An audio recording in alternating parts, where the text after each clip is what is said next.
Today's meeting continues a series of expert webinars jointly organized for over a year now by the Foundation Sunflowers and the Kraków Center for International Criminal Justice at the Jagiellonian University.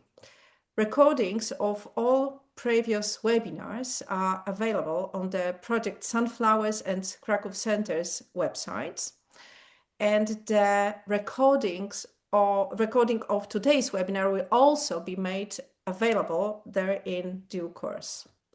For those joining us for the first time, my name is Ewa Hofmańska, and I represent the Foundation Sunflowers that implements Project Sunflowers. I'm joined by Professor Piotr Hofmański, who leads the Kraków Center and to whom I will shortly give the floor. Today's webinar will focus on cooperation between the International Criminal Court and states. Our distinguished guest is Mr. Osvaldo Zavala-Giler, Registrar of the Court, and the discussion will be moderated by Anna Adamska-Galant, whom I warmly welcome. Professor Hofmański will introduce our speaker and moderator in more detail, and with that, I'm pleased to give him the floor. Thank you very much. Well, thank you, Eva. Thank you very much. Welcome. My role is very limited. My name is Piotr Hofmański. I'm the director of the Center for International Criminal Justice. And we had the honor to organize this series of seminars, successful seminars, I would say. And today is very, very extraordinary opportunity to hear from the person who is the best involved in the cooperation matters, the registrar of the International Criminal Court, Osvaldo Zavala-Giler. And he's the person who is with the ICC from the very beginning. In February 2023, the judges of the ICC elected him as a registrar, and he assumed his office on 17 April 2023 for a 5-year mandate. I would like to mention that Mr. Zavala-Giler is the first former ICC staff member to assume this function, as well as the first national of Latin American nation to do so. So before being elected registrar, Mr. Giler worked at the court since 2010 in different capacities. He served as a chief of budget section, senior special assistant to the registrar, head of office of the court's liaison office in the United Nations, New York, and special assistant to the registrar. Mr. Giler is also one of the founding members of the ICCQ, the Sexual and Gender Diversity Network at the court. It's also worth to mention that prior to joining the court, Mr. Giler worked as a legal officer, legal advisor, liaison officer in the United Nations for the Coalition for the International Criminal Court from 2006 to 2010, both in New York and in the Hague. He also worked in a law firm in Ecuador from 2000 to 2003, including on cases before the Inter-American Commission of Human Rights. He's graduated as a lawyer from the Universidad Católica de Santiago de Guayaquil, Ecuador, and is a licensed member of the FARO, the Abogados of Ecuador. He also holds a bachelor degree in social and political science from the same university. It's really impressive bio. Thank you very much for joining us, for taking your time. Mr. Registrar D. Osvaldo, it's a great pleasure to have you with us today. And we have invited Dr. Adamska-Galant as the moderator of the meeting today. She's the Polish lawyer with extensive experience as an international judge, in particular in criminal cases. Her research interests focus on the practical aspects of obtaining testimonial evidence in criminal proceedings, international criminal law. For 17 years, she served as a judge in Poland and the Balkans, primarily ruling on criminal cases. From 2013 to 2018, as an international judge within the European Union Rule of Law Mission in Kosovo, she adjudicated, among other cases, war crimes committed during the armed conflicts in the former Yugoslavia. In 2015, she was appointed as a judge of the Supreme Court of Kosovo. And since 2018, she has worked as an independent expert on justice and rule of law for Expertise France, the Council of Europe, and the World Bank. She advises in the process of establishing independent courts in Ukraine, where from 2018 to 2023, she led the judicial reform component of the European Union Bravo and Justice Ukraine project. In 2021, she was appointed by President Zelensky to the Council of Experts on Judicial Reform.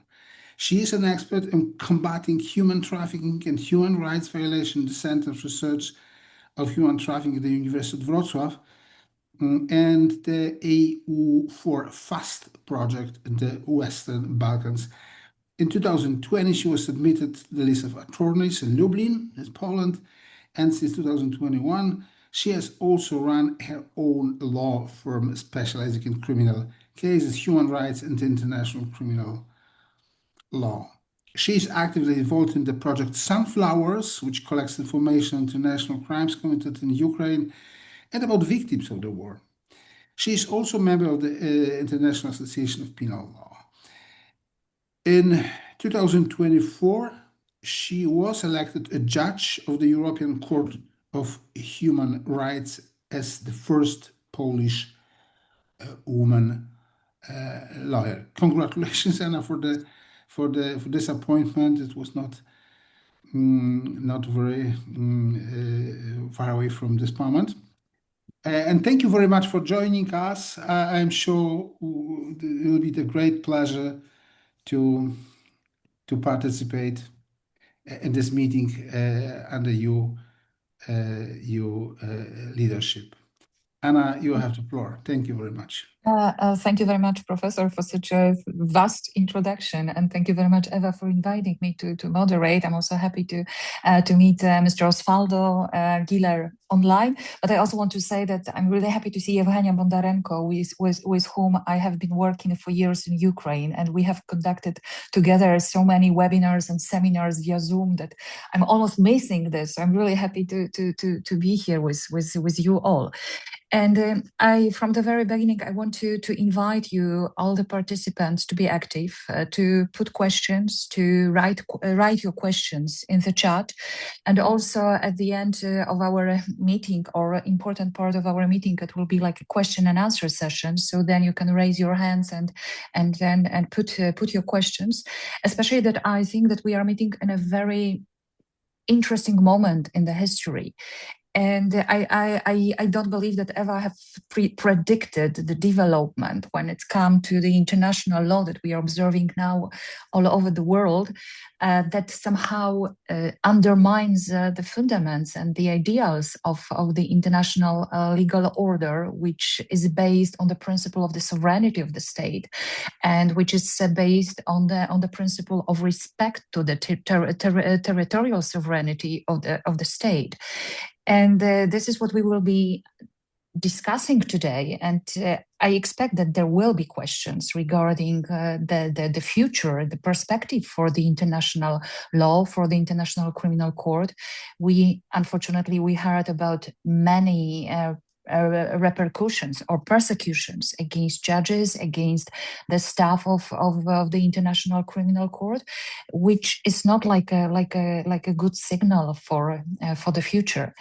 And as the title of our webinar indicates, cooperation between the International Criminal Court and the states is crucial, because the possibility to operate, the chance to work effectively, depends fully on the cooperation with the state, with the states, with the member states of the Rome Statute. The court itself does not have tools, does not have enforcement power to proceed, to enforce arrest warrants, to collect witness evidence, to protect witnesses.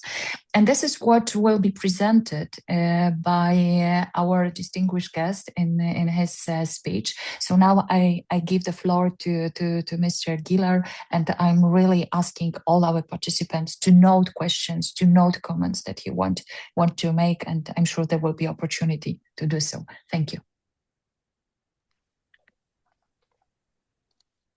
Thank you very much, Dr. Adamska-Galan. Thank you very much for those opening words. I want to start by thanking President Hopmansky. It is always good to see you, dear Piotr, especially wearing a bow tie.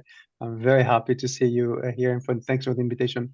Dear Eva as well, thank you very much for your kind invitation. It is lovely to see you again. And of course, a welcome to all of the participants and dear colleagues. I want to thank you for the invitation to reflect with you today on the cooperation with the ICC, which I think, as it has been said, is a conversation that I believe could not be more timely given the state of the affairs today.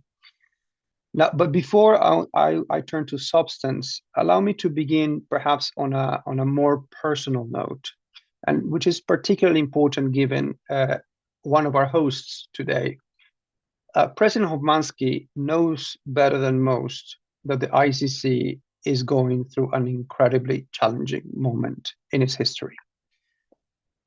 There are threats and attacks against the ICC, and these threats and attacks, as it has been said, they're not abstract. They're not theoretical. They're real.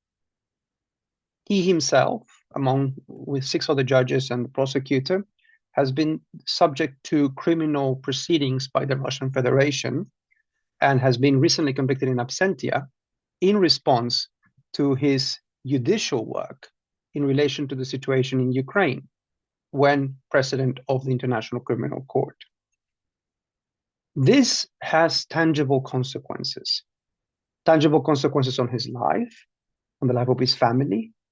It disrupts his travel, places pressure on him even after finishing serving as president and judge of the court. And this is on someone whose only offense was to uphold the law in the Rome Statute. And here we go back to the point of sovereignty. A law that has been sovereignly accepted by more than 2/3 of the countries around the world. And I begin here because I think this experience captures, in very human terms, the environment in which the ICC operates today. So the ICC is confronted with a heightened and unprecedented, what we can call, threat environment. And I think it's one that directly affects its operations, its staff, its systems. So overall, it directly affects its ability to function. Criminal proceedings against ICC judges, sophisticated cyber attacks against our infrastructure and against our information, which includes information about our witnesses, our victims, evidence, unilateral sanctions imposed by one non-state party against individuals or officials of the ICC, and those who cooperate with it, by the way, not only ICC officials, but also those cooperating with the court. All of these things have fundamentally altered the reality of the court. There's not only one event, it's a combination of actions that are being undertaken. And let me be clear, these measures are not aimed at a legal argument. They're not aimed at a legal position. They're aimed at disruption. Now, the good news is that despite this environment, the court judicial work continues.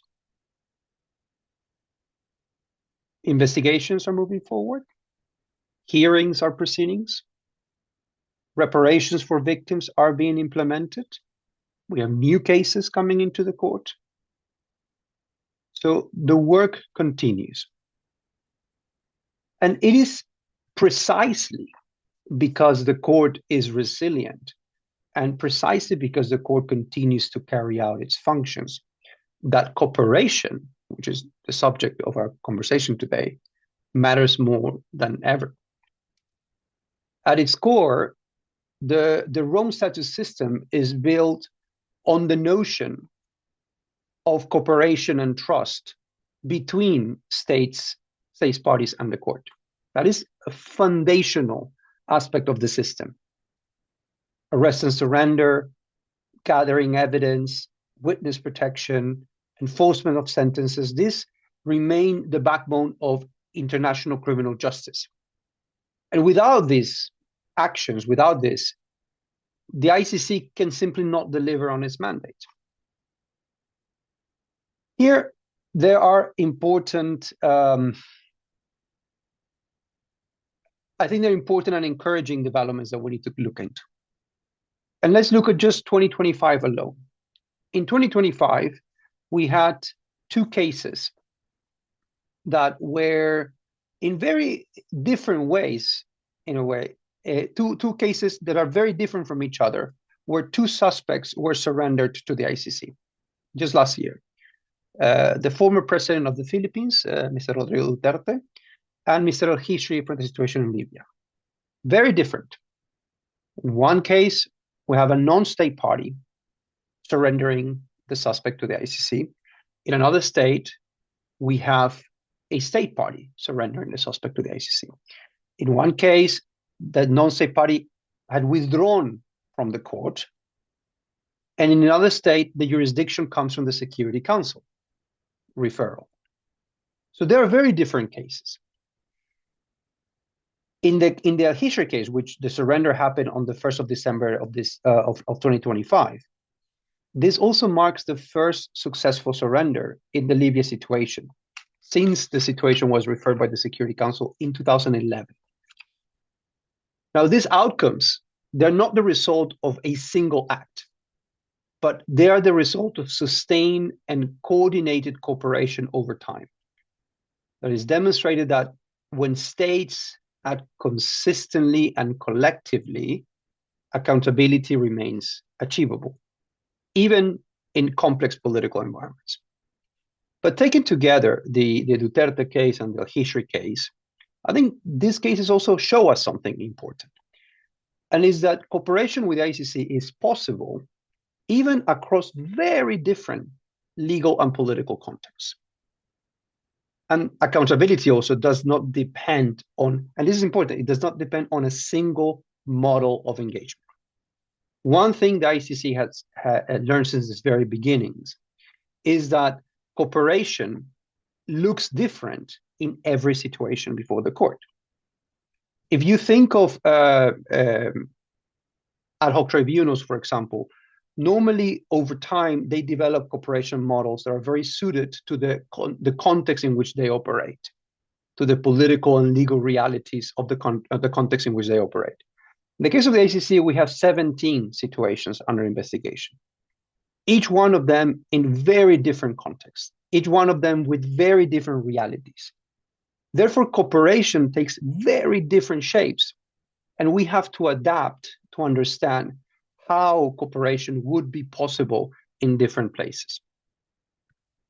Now, within the registry, what we have done is that we have worked on strengthening the internal cooperation architecture, if you want to call it like that, to support this kind of outcomes.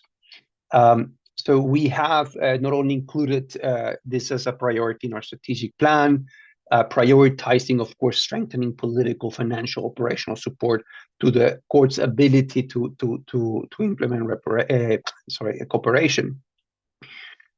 But also we have created a new section within the registry, the Judicial Cooperation Support section, that is specializing in judicial cooperation with states parties. This is important because what we have seen over the years is that we need to adapt to the legal realities also of the state that we are asking cooperation. Asking freezing of assets from state A does not look the same as asking freezing of assets from state B.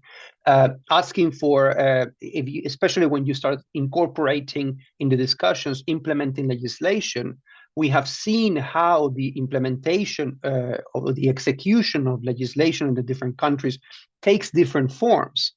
And we need to be able to adapt to the realities of each country when we are submitting requests for cooperation and where we are executing them.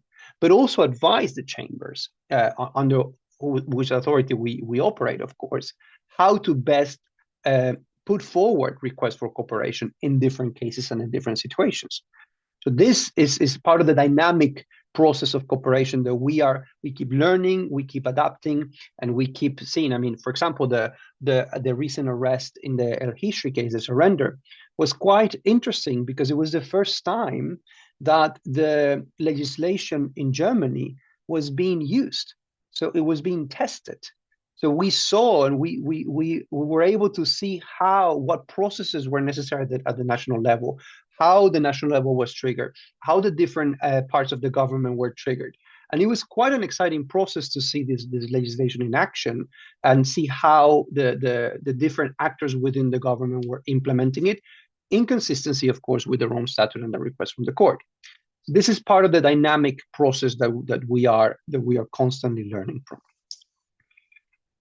Now, in this context, the court continues to engage closely with key partners. We engage through bilateral operational meetings. We engage in expert roundtables. We engage with international regional forums. So we're always looking for ways of engaging to raise awareness, to create forums for discussion, identifying focal points, understanding how to best create the dynamics that we need to create, including issuing recommendations also for states parties on how to improve the ability of states to cooperate with the court. And these recommendations, I mean, we recently issued some recommendations on how to foster cooperation for the implementation of arrest warrants, which was recently welcomed by some of the states parties at this latest session. So that's mostly in relation to arrest, but there are other critical areas when it comes to cooperation. We look at, for example, witness protection or witness relocation is crucial for us. The judicial process before the ICC cannot function without witnesses who feel safe to testify before the court. Now, this takes different shapes and different forms, and of course, the highest form of cooperation in this case is allowing for the relocation of witnesses in the territory of a state party or a state. In many cases, the simple relocation of the witness away from the source of threat would be sufficient. So we don't need the person to go into a witness protection program. We don't need the person to be in a special regime situation. But in the vast majority of cases, just removing the person away from the threat allows us to deal with the risks. This is and here the type of cooperation that we normally are seeking in reality has more to do with immigration status or procedures like can the refugee convention be applied, can some kind of immigration proceeding be applied, and of course we accompany the case and we're always talking with states. And here we have experience where we have done this on the basis of very formal arrangements, where we have a very detailed pre-agreed process for requests, taking into account that in the case of witness relocation, states always retain discretion. So this is not something that we can mandate states to do. They will always retain discretion to say yes or no to any suggested relocation. But we have also done it on the basis of very informal arrangements, very flexible informal arrangements on a case-by-case basis sometimes, or ad hoc arrangements. In reality, in practice, we have fewer than 20 states that currently assist the court in the area of witness protection or witness relocation. But there's one important gap, which is particularly, I think, pressing here, which is when it comes to insider witnesses. So witnesses that are sometimes part of the criminal environment. These witnesses, as you know, they are critical for the prosecution of cases. But there are many considerations here. So, for example, in these cases, the level of risks tends to be very high for insider witnesses. They may require additional forms of protection. So it's not only a relocation, often, I mean, depending on the situation as well. And normally they will fall outside, for example, the refugee framework, because they wouldn't be able to meet some of the conditions. Here, I think in this case, this is where normally national witness protection programs would be the best equipped to deal with this kind of witnesses, which are, in our experience, the most difficult to get cooperation for, but at the same time essential for the prosecution cases. Now, another aspect that is also very important and is not directly related to cooperation, but is indirectly related to cooperation is complementarity. Because when national jurisdictions investigate and prosecute atrocity crimes, they also reinforce the entire system. And it makes cooperation easier. So when you're dealing with a country that is also investigating, that is also looking into atrocity crimes that the ICC is also looking into, this reinforces cooperation mechanisms. And we have had a lot of experience in this regard. For example, even with the situation in Ukraine, where we have been able to work together very closely with authorities there and receive a lot of cooperation for our different requests. One example also that I want to highlight here is the Beina case. The Beina case in Central African Republic. Now, here it was a case of a warrant of arrest in the Central African Republic of the International Criminal Court that was executed.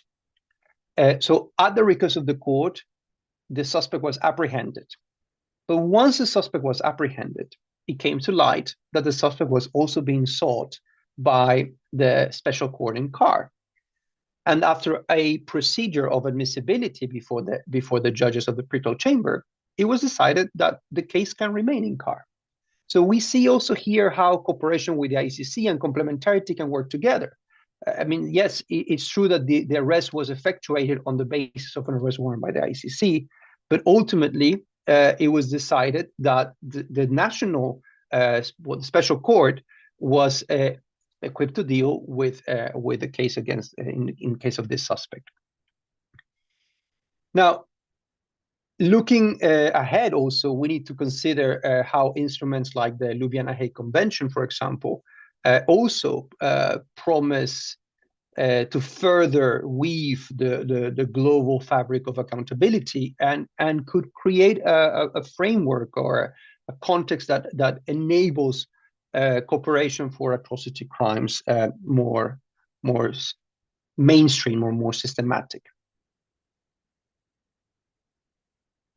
We have also worked in broadening our partnerships to achieve cooperation, of course, with the UN, also with other accountability mechanisms. So as you know, the UN has created also different types of accountability mechanisms. Sometimes we have overlapping interests, sometimes we have overlapping capability requirements. And this is where we have looked into how to broaden that cooperation, that engagement with regional organizations, but also with non-state parties, because some non-state parties are interested in cooperating on specific situations, and we are seeking those opportunities as well. Especially because recent judicial developments have opened, I guess, new avenues of engagement in regions that previously were a little bit more distant from the court. Each new cooperation, however modest, helps to normalize the idea that international justice is a shared responsibility. Here, I also want to mention other actors like academia, universities, legal communities, bar associations. These are essential partners. Academic institutions, associations, civil society actors, they sometimes are the ones opening the doors where the political engagement is being more cautious. And this kind of conversations allow that kind of opening of pathways that sometimes without these actors speaking up, they would not be possible. Now, all of this that I've just spoken about, I guess, reflects on what we might call traditional forms of cooperation, what we traditionally understand cooperation, which is basically cooperation understood as the enabler of the judicial process, as the enabler of the judicial mandate of the court, which of course is indispensable. But in the environment in which we're operating today, cooperation needs to take an extra step. It has changed. Because today, the ICC's independence can be undermined without even touching a single judicial decision, but by simply targeting the court's operations and the lifeline of the court. For example, when a non-state party threatens to unilaterally and extraterritorially sanction the court, banks, insurance companies, service providers, IT service providers, they comply. They suspend services to the court. That means the court can no longer pay for its operations, can no longer pay its staff, can no longer rely on secure systems for its activities and its information. As I highlighted at the beginning, today we have 11 officials unilaterally sanctioned by the United States. 8 judges, the prosecutor, and the 2 deputy prosecutors have been individually sanctioned. This is in addition to civil society organizations and a UN representative, a UN mandate holder. These are all sanctioned under the executive order sanctioning the ICC. For this reason, we have to understand cooperation today, not only as a way to ensure that the judicial process before the court can go ahead and can be executed, but also as a way to protect it. So we call it protection as cooperation. Now, protection as cooperation is not a new legal obligation. It's more the strategic evolution of whatever existing duties already are contained in the Rome Statute. Because if you go to the essence of the obligations of states when it comes to cooperation with the court, it is the most essential obligation of states parties is the obligation to ensure that the court can act independently, effectively, and without interference. So put simply, this asks the question, how do we ensure that no external actor, state or private, can prevent the court from functioning by applying coercive pressure? Now, in practice, this means several things. It means legal institutional protection. For example, by fully domesticating the Agreement on Privileges and Immunities of the ICC, by adopting measures that shield the treaty obligations that states have with the court from the coercive measures, by providing legal certainty to the service providers, to the banks, to the insurers, that they can continue working with the court without fear of repercussions. It also means financial continuity, of course, and this something like this sounds quite basic, but paying the assessed contributions in a context of sanctions, this may not even be possible for some states. But paying assessed contributions, ensuring that the banking system at the national level remains accessible to the court, supporting ways in which the court can securely pay salaries, our field operations, our field offices, and all of our operations, of course. It also means operational and technological resilience. We need to be more integrated into national cyber defense frameworks. We need to be giving support on sovereign or regional hosting solutions for IT services, facilitating travel and movement of individuals throughout the world. So in moments of pressures, what we have seen is that state-backed or state-owned entities have proven to be decisive in maintaining the continuity of the court and the autonomy of the court. If you think about especially tech autonomy from this point of view.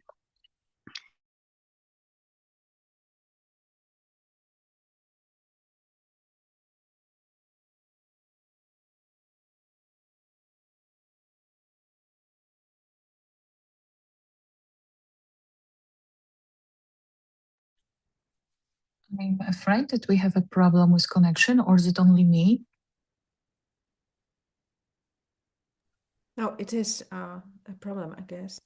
Yeah. Sure. We all seem to have problem. Just Yes. stopped.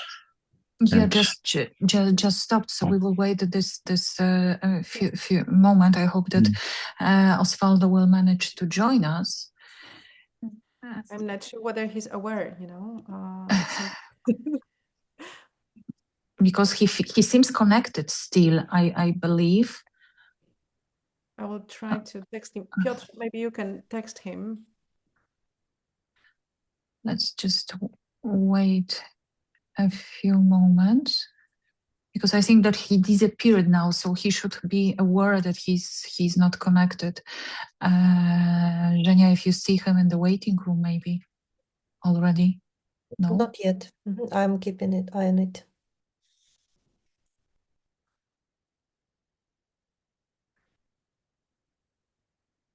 yeah. So we will. Actually, my first impression from the first part of this presentation of Osvaldo was kind of optimistic about this operation, continuity of the operation and resilience of the court. Now he started to talk about this kind of very, I would say, practical aspects of the possibility of the court to work, and he was interrupted. So let's wait few moments for him to join.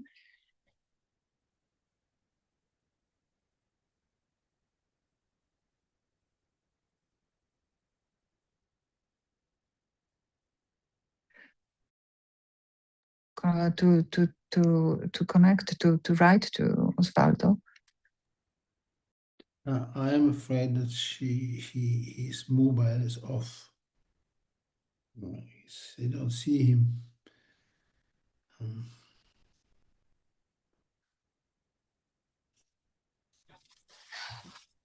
Perhaps then waiting for him, we can already invite our participants already now for the discussion and for comments. If anybody of you has already now something to raise, I will start perhaps as using my position as a moderator, because I was wondering what impact the situation with Maduro can have on the operation or on the system of accountability before the ICC, because it's like thinking loudly. Perhaps this experience, let's call it this way, of Maduro, who was objectively kidnapped by US forces to be brought before American court, would serve as an for other potential accused to surrender themselves before the ICC, instead to wait for being kidnapped by somebody. But maybe it's kind of optimistic approach. Would anybody like to comment or to share their thoughts? if I may, so I try to ask. So Oh. it's Mhm. it's quite specific situation because Maduro was not wanted by the ICC. There's no arrest warrant against him. So far I know. Of course, it could be also something confidential, but I don't think it would be the case. So that for him was not a choice, not a choice. Well. You're right that the situation of Philippines in the Maduro case is very specific because this is the case which shows that the only fallen regimes can be tried before the international court, which is something what we wanted to avoid discussing this issue in Rome in the end of the last century. The idea was to create the court for the future, to create the court who is not politically depending on states and the persons need to be tried regardless of the political situation in the country. But the reality is quite different. You see that there's no chance to try someone from Israel or someone from Russia as long as the conflict is continued. So purely because of the political reasons, and as long as Maduro was in power, it was completely not possible to expect that he would be surrendered to ICC. So I think that the lesson learned from this situation is that where the regime still is in power, there's not the issue of the choice where you can be tried. It's simple. They simply will believe that as long as they're able to keep the power, there's no chance for anybody, including the international court, to catch them and to try them. So it is not optimistic, I know. But I think it is exactly the case. It means that we have to wait. The international justice needs to wait as long as the power is kept by the perpetrators. Yeah. Thank you very much, Professor. I just see that Osvaldo has joined us, and and I see the questions. We will return to them later. Just to Osvaldo, whether the fact of Maduro being kidnapped would be like an incentive for other potential accused to surrender before the ICC to avoid being kidnapped. It was kind of a provocative question, but we are giving the floor to you, and we are happy to have you here back. Thank you very much. I'm actually very happy that President Hovmansky was able to answer that question, and I don't have to answer that question right now. Sorry, I apologize for the technical glitch. I hope it was that a glitch. Listen, I was coming to the end of my presentation anyway. What I wanted to conclude, maybe just to say, is that what is important for me to see is this overall cooperation, protection of the court needs to be seen also from the perspective of the cooperation. Because by protecting the court's ability to operate, we, of course, will ultimately also ensure that the ICC is able to execute arrest warrants, that ICC is able to protect witnesses, that trials can be conducted in an environment where the court is not constantly fighting for its own survival rather than focusing on judicial mandate. Now, what this tells us perhaps is simple but profound, and is that the ICC is not being challenged; it is being tested. So it's not only being challenged; it is being tested legally, politically, financially, operationally. But it's also important to know why is it being tested? Why is it being challenged? Why is it attacked? Why are its judges facing criminal charges? Why are its officials being sanctioned? Why is it being threatened with sanctions? And it's because we're relevant. Because it is simple. If what we did didn't matter, or didn't have an impact, then we wouldn't be sanctioned. We wouldn't be attacked. We wouldn't be coerced.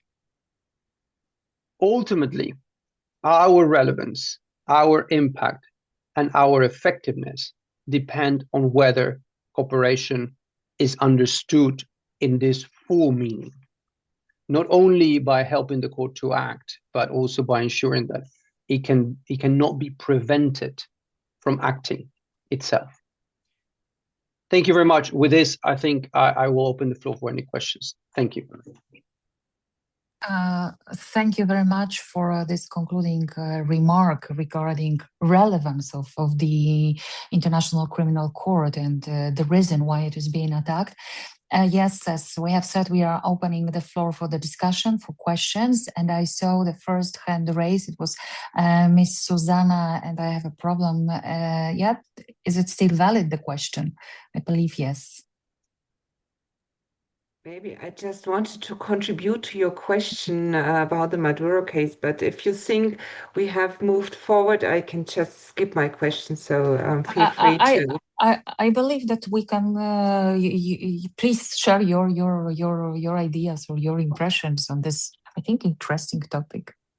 So, Susanne Nothaft, I'm joining in from Munich, and actually my perspective on the Maduro case is a different one than you, even if your question was a provocative one, because what I fear is that it just curbs legitimacy from the ICC, because we all know United States did not snatch Maduro because they were upholding the rule of law, but they're just trying to get another idea of a hemispheric law made by power, by blunt force. So I think it is in the end probably more delegitimizing the ICC, because other states could even think that they will choose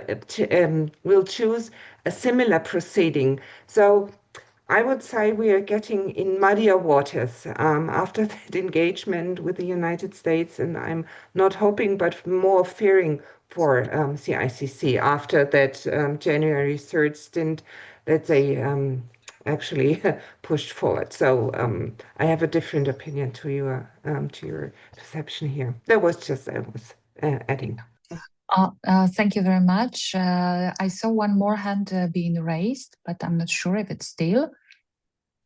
Yes, I am. Yes, please. Thank you very much. Thank you very much for nice delivery and for invitation.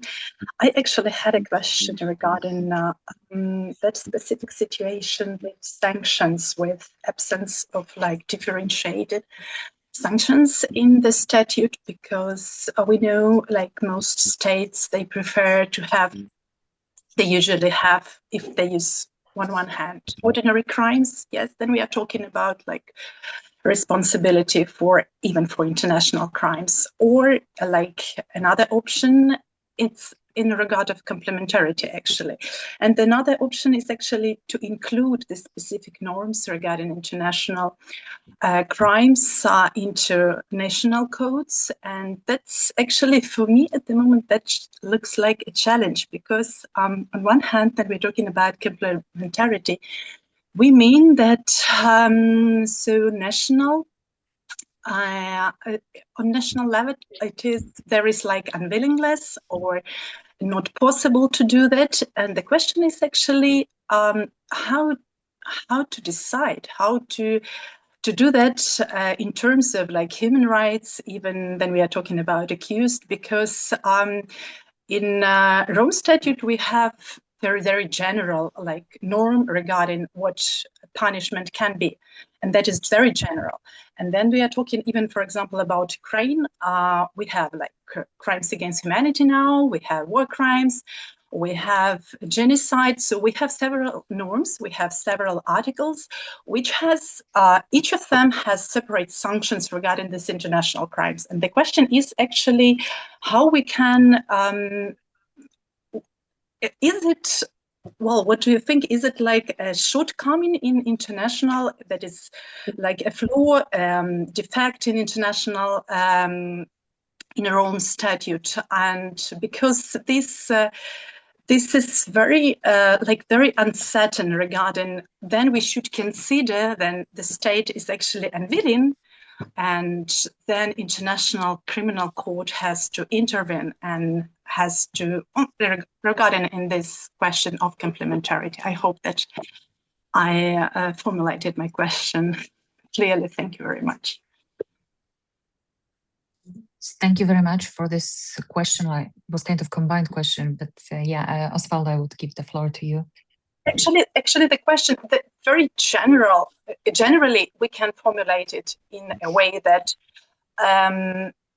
in Rome Statute, there is no different sanctions regarding this full category of crimes. We can say they are all international crimes, so they are all the same regarding their seriousness, their gravity. But I think most of experts, they do agree that they are not the same. They are different. So I think what I was trying to say when I was mentioning this convention is that it furthers the system, it broadens the system, and it allows for a more mainstreaming of cooperation among states on atrocity crimes, on the investigation and prosecution of atrocity crimes, which ultimately also benefits the ICC, who will be eventually also the recipient of that cooperation. So the more this is mainstream, the more this is homogenized in a way, the more there are treaties that allow for this normalization of this type of cooperation, the more it benefits the system as a whole, including the Rome Statute system. Thank you very much. Are there any more questions or comments from our participants? Eva, yes, please. Yes, I have a question. Maybe not about the cooperation between the states and the court, but Osvaldo, what do you think? What can civil society organizations do to support the courts, in addition to our appeals and open letters to decision makers, urging them to unconditionally support the court? What else can we do? So I come originally from civil society, as you know. I worked for 5 years in the coalition for the ICC, so I have a lot of experience on how civil societies form support, like I said, for the basis of support for the court. Look, it's a very important question, the one that you're asking, Eva, especially at this moment. Of course, there are different layers, right? And we can basically, virtually every aspect of the work of the court is subject to some kind of support by civil society organizations. From the more political level, like the one you just mentioned, creating pressure, advocating, lobbying on behalf of the ICC. I think this is very important. Often also civil society organizations are closer to national regional bodies, and they would have ways of advocating in ways that are much more relevant or directly attached to issues according to the national discourse. So they become very relevant interlocutors when it comes to the political level of support. I have seen how they also have dedicated expertise, depending on the different issues, and that expertise sometimes is translated into advocacy that is very helpful. But it also trickles down to the more operational types of support. I mean, we cannot function without civil society organizations helping us to communicate on the ground with affected communities. They have expertise on the ground. They're able to identify victims' communities, and they're able to help us identify affected communities in a general way. What are the concerns? How can we improve our communication about what is happening in the court? Also in identifying victims, for example, to participate in proceedings before the ICC, but also in identification of beneficiaries for reparations afterwards. It has been crucial for us to count on the support from civil society. I know the Office of the Prosecutor relies a lot on civil society organizations for the purpose of their investigations, to understand criminality, to understand what is happening on the ground. Just to say, a legal representative for victims, in general terms, civil societies are crucial for the work of the court. They are enablers of the court. Now, the bigger risk that we have is that we have now seen that 3 civil society organizations have been sanctioned because of their support to the court. And what this is creating, and this goes back to cooperation, is a chilling effect. Because right now, we're not only talking about the normal challenges that cooperating with the court has, But we need to add to this now a chilling effect from civil society in cooperating with the court, because materially supporting the ICC and the efforts of the ICC can lead them to being designated themselves. And we have seen this already happening, where some civil society organizations are taking a more cautious approach when it comes to engaging with the ICC as a whole, across all situations. Thank you very much. Yes, please. Yes, please. May I also contribute, even if the question was not addressed to me? Is it okay? Yes, please contribute. Yes, of course. So I think the crucial part civil society can play is giving agency to survivors. And this, I think something really, the outreach structures of the ICC, they are in place, but they are sort of a structure, and it will not be sufficient. So if I, as a local community over NGOs, being able to really make survivors foster their agency, then it gives probably also some effect, even if a proceeding is not ending up in an effective sentence. Because the right to truth and the right to sort of tackle human rights violations on a large scale starts with engaging with the victims. And I think this is crucial what civil society can contribute.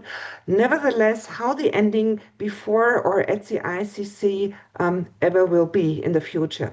And this might be maybe the most important contribution civil society can do, engage with the victims, whatever the outcome of the ICC proceedings is. Yeah, I think that this support for the victims, giving that forum for the victims to speak is extremely important. This is also underlined by one of our participants in the chat, a Rohingya refugee. She wrote her story in the chat that we can all read. And she's underlying this importance of accountability and dignity for people who have suffered for too long. I will also read the question from the chat from Zlata Savertak, and the question is about 2025 cyber attacks against the ICC. In your opinion, how can the court ensure the chain of custody and integrity of digital evidence collected from social media or encrypted communication in conflict zones? Okay, so thank you for the question. Very relevant. I've been discussing a lot about cyber attacks lately. So the reality of the court today, if we look at the type of cyber attacks that we are normally subjected to, they don't tend to be of disruptive nature. They rather tend to be of a espionage nature. So what we have is very sophisticated actors with state-level capabilities that are trying to infiltrate our systems to understand what we're trying to do. So they want to know. They want to know what evidence do we have. They want to know what information is out there, is in the possession of the court, in order to understand and keep monitoring this. And what we have seen also with our attackers is that there's an intention of persistence. And persistent attackers, they want to stay in the system. That's what they ideally would like. So they tend not to disrupt. That's one thing. Now, none of the attacks that we have suffered so far have, let's say, touched on the crown jewels, what we call. So the evidence vault, in a way, like the more the core information about the identity of witnesses or evidence that is within the judicial work. So that's not been an issue right now. Of course, if this was to be an issue, it will have to be looked into judicially, and it will be up to the judges to determine the admissibility of the evidence, depending on whether or not it has or not been corrupted. But it hasn't been an issue for us right now. Maybe that answers the question. Thank you very much. Are there any more questions? Any more comments? Yeah, Professor Hofmeister. Thank you very much. The question is, in fact, a little bit of the political nature. But as we know, the states parties are not really very keen to cooperate. We have a lot of cases that the state parties refuse to cooperate. And what I am afraid that in the current political situation in the world, the big players, they try to sanction illegally the court, also make the huge pressure on other states to discourage them to cooperation with the court. And this is something what I'm really worried about, because and this is basically my question. Is there any risk that, for example, the Washington will also see the readiness to pay contribution to the court as the form of the support for the court, and the opportunity to sanction those who is ready to pay the contribution to the court? And we all know without the financial contribution, the court will simply die very soon. So how do you see this situation, the risk? I try just to describe in a few words. Thank you, Piotr. You're asking me a very difficult question, and because it forces me to speculate a little bit. But what I can say, perhaps without speculating here, is the executive order, in this case, sanctioning the ICC. It's called sanctioning the International Criminal Court, imposing sanctions in the International Criminal Court. That's the name of the executive order. So there are different activities that are in a way not allowed by the executive order, including providing material support to the court. Now, this is a very vague material support to the court, and of course, we need to see how this is continues to be interpreted. So far, for example, it has been interpreted in relation to 3 civil society organizations and a special representative of the United Nations that have been engaging with the ICC. Now, there's a lot of discretion from the side of the US in interpreting its own executive order. So I don't know exactly to what exactly they will consider to be materially supporting the work of the court and what not. And of course, we have different ways of assessing risks here, and what can be more reasonably considered and what cannot be. So we have developed some kind of understanding about the different risks. But generally speaking, I don't know what exactly would be considered material support to the court. Now, as states parties paying contributions, of course, I think there are different challenges to that. And if the ICC was to be designated, for example, it would already be, just by virtue of it being designated, it will be difficult for banks that the states parties use themselves to process the payments of contributions, because they will not want to pay, they will not want to transfer money to a sanctioned individual, which is also one of the prohibitions under the executive order. It's providing funds, assets, or services to a designated entity or individual. So all in all, to say yes, but at the same time, I think that we also have to look at this from the point of view of the incompatibility of these sanctions with the existing obligations of states, and the obligations that not only exist by virtue of the Rome Statute, but also the Agreement on Provision Immunities or the Headquarters Agreement. So if there is an incompatibility, well, we cannot, I think the wrong way of looking at this would be from the point of view of the primacy of unilateral sanctions over international law. At the end of the day, what we have to be able to do is uphold international law, international obligations of states over the unilateral coercive measures applied against the court. And this is what I would hope states parties continue to do, as they have been doing so far. Thank you. Yeah, when we talk about the sanctions, I'm not sure if you read about the statement of the president of the Court of Appeal in Paris, who commented on the allegations that the sanctions may be imposed on judges who sentenced Marine Le Pen. So we are kind of living in a completely strange world which with less and less predictability. Something that was completely unimaginable is being already commented officially by the presidents of the courts in certain countries. But I see this that, is also yeah. not theoretical. It also Yeah. happened in Brazil. Brazilian judges have Okay. actually been sanctioned by the US already. So I did not. Yeah, I was not aware of this. So this is, yeah, like it seems like a pattern now already, almost. Unfortunately, I see Madame Susanna raised hand. Maybe just a short remark. My fear is that as long as we don't change the architecture of the United Nations Security Council, it will be hard to transfer, especially the crime of aggression, to the ICC. So I think it's a broader issue, actually, maybe rethinking the international law architecture, because we are living in times where realpolitik, hemispheres, lager politics are getting more and more implemented, and that has reverberations on which crimes, which states, which persons were referred to the ICC. So I think the problem is a deeper and bigger one, actually.